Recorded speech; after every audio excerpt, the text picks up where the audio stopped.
Over the last few years, the Last of Us franchise has become increasingly more popular. I myself played the first game a couple of years after it came out, and was there for all the waiting and delays when it came to the sequel, and all the grief and the anger that came with the leaks.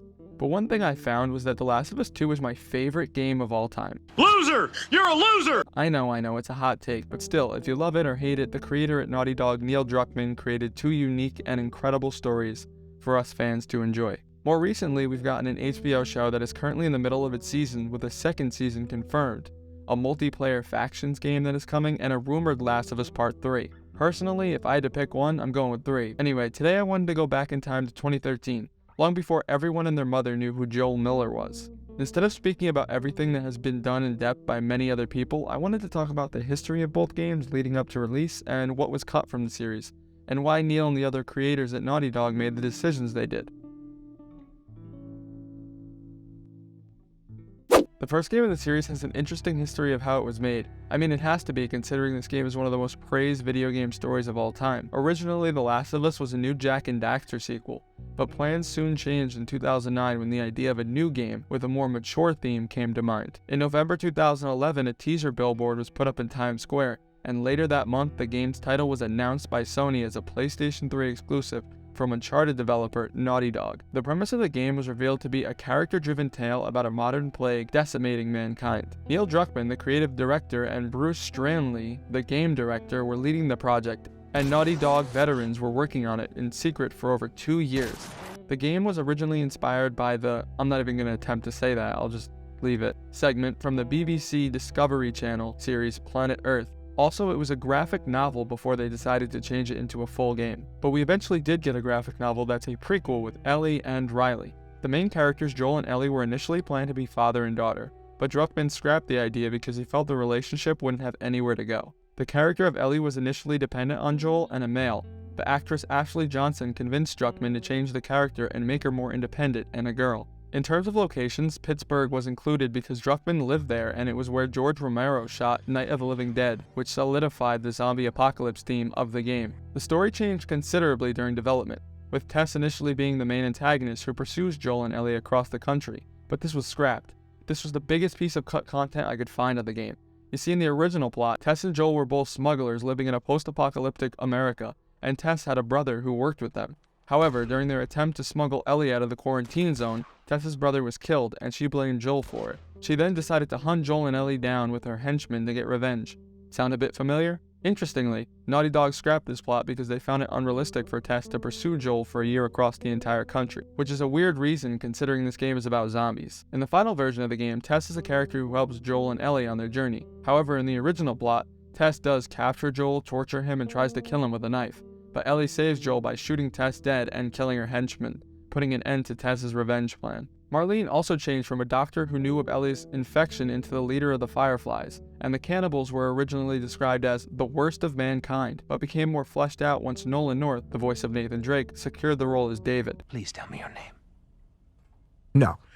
Regarding gameplay, several functions included in the 2012 E3 demonstration were ultimately removed or toned down in the final product, such as the ability to speedily move while crouched, disarm enemies, dodge melee attacks, and view characters picking up ammunition. The HUD also looked different in the demo. It kind of reminds me of Left 4 Dead 2 for some reason, I don't know why. You have a health bar at the top, and some of the animations when it comes to fighting and beating up enemies seems a lot quicker and more violent. The game looked real promising at this point in 2012. Naughty Dog were working hard and wanted a lot of promotion for the title. The first television spot for the game aired during a commercial break of The Walking Dead Season 3 finale. Shortly afterwards, a longer red band version was released online. When the game finally released, it didn't meet expectations. I'm totally kidding. It sold over 1.3 million units in its first week, making it the fastest selling PlayStation 3 game of 2013. And that's saying something, considering that GTA 5 only came out a few months later. In just 3 weeks, the game had sold over 3.4 million copies worldwide. It received largely positive reviews from critics who praised the writing, atmosphere, art direction, and character development, among other things. The Game Critics Awards gave the game 5 awards, including Best in Show, Best Original Game, Best Console Game, and Best Action Adventure Game. Work on a sequel was rumored to be in development as early as 2014.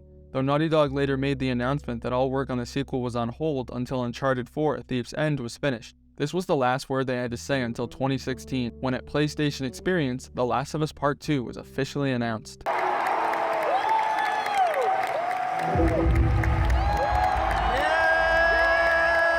So part 2 has a lot more that was cut, and the history for this game is one I've experienced myself. It's definitely a more rocky history and release, so let's take a look. Back in February 2014, Druckmann hinted that there might be a sequel to the game with a probability of about 50-50. He mentioned that the team needed to come up with a story that was worth telling and not just repeating itself. And in July of the same year, the community strategist Arnie Meyer believed that not considering a sequel would be a disservice to both the studio and the fans. But it wasn't until a patch was released for The Last of Us in 2014 that the first hints of a sequel were discovered. Naughty Dog had actually leaked prototypes for Part 2 in the game files under the heading Thing 2 Prototype. The Last of Us was referred to as Thing 1 in the game files when it was still in development. Furthermore, in December of the same year, Michael Noland, who had previously worked on The Last of Us, updated his LinkedIn page to include The Last of Us 2, mentioning that he was the lead character artist designing head sculpts. However, he later removed all mention of the sequel from his page. Then at MetroCon 2015 in June, Nolan North was asked if he was involved in any future Naughty Dog projects. Oh my goodness.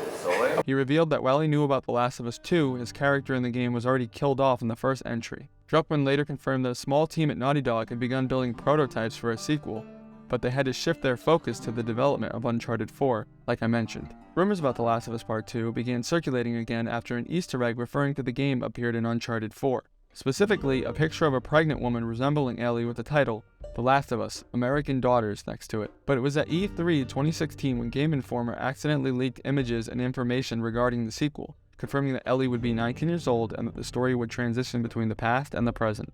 A teaser image of Ellie's tattoo was also revealed in September of the same year, featuring a tattooed arm holding a switchblade. Soon after, the first trailer dropped, and I remember when this happened fondly. The trailer opens with a sequence of 5 shots of a forest area. The rusty remains of an abandoned vehicle and a tree with claw marks in its trunk are shown as the camera pans outwards. Some rundown houses then appear in the foreground before an old stop road sign with the Firefly logo graffitied onto it comes into view. Then the scene changes to Ellie sat in a bed, tuning and subsequently playing an acoustic guitar as she sings Through the Valley by Sean James. I'll walk through the valley. The next shot reveals a tattoo on her arm as the camera cuts around the room, showing among many things in an open window to Ellie's left. Some have noted the resemblance between this window and the window depicted on the main menu screen of the original game. While the music continues, a male figure enters through the front door, initially nothing more than a silhouette. The man walks through the house with a revolver in his right hand, taking stock of the several dead bodies lifted in the building. The man eventually enters Ellie's room, and the camera angle then reveals his identity to be Joel. What are you doing, kiddo?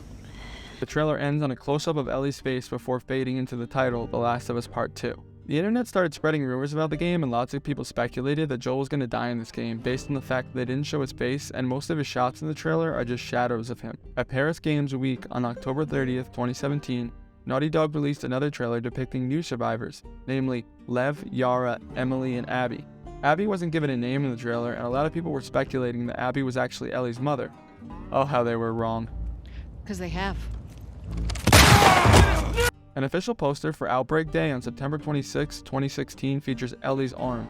A year later, on the same date, in 2017, another poster dropped, this one featuring Abby's arm. 2018 Outbreak Day released a teaser of Joel playing an acoustic guitar in the woods with a wolf next to him. We were getting close at this point, and then a bunch of random rumors and a few trailers later, it happened. The leaks. Yeah, keep laughing, old man. See what happens. That's a lot of damage! I remember reading all of them. It was crazy and I couldn't believe it, and neither could the internet. The game was bashed for the entire time, and even after it was released to this day. The leaks definitely gained the game more attention, but it was a lot of negative stuff. Especially the way the leaks described half of the events happening. I mean, they were correct, but they missed so many key details, and only the most shocking parts were shared. Barely any of the backstory to the game was given. To this day, I feel bad for Neil and the whole team at Naughty Dog. They spent years working on this just for it to get leaked months before. Neil got constant death threats and a lot of hate on social media. This, coupled with the information that Naughty Dog was overworking their employees, was enough to make the studio come crashing around June 2020. But it wasn't all negative reception. I mean, personally, I love this game to its core, and all the leaks couldn't have prepared me for what actually went down in it.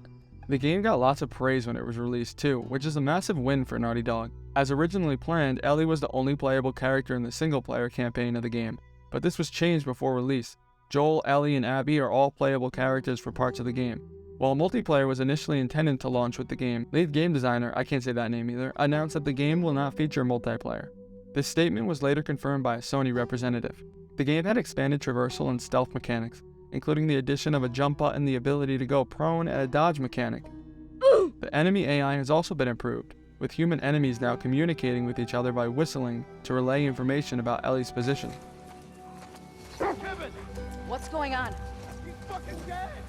Crafting and new ammo types such as explosive arrows have also been added. Two significant additions to the game are the identification meter, which alerts players to how close enemies are to spotting them, and an injury gauge, which indicates when players have been seriously wounded and need to treat their injuries. Another new feature is the ability to pick up and throw glass bottles or bricks while running.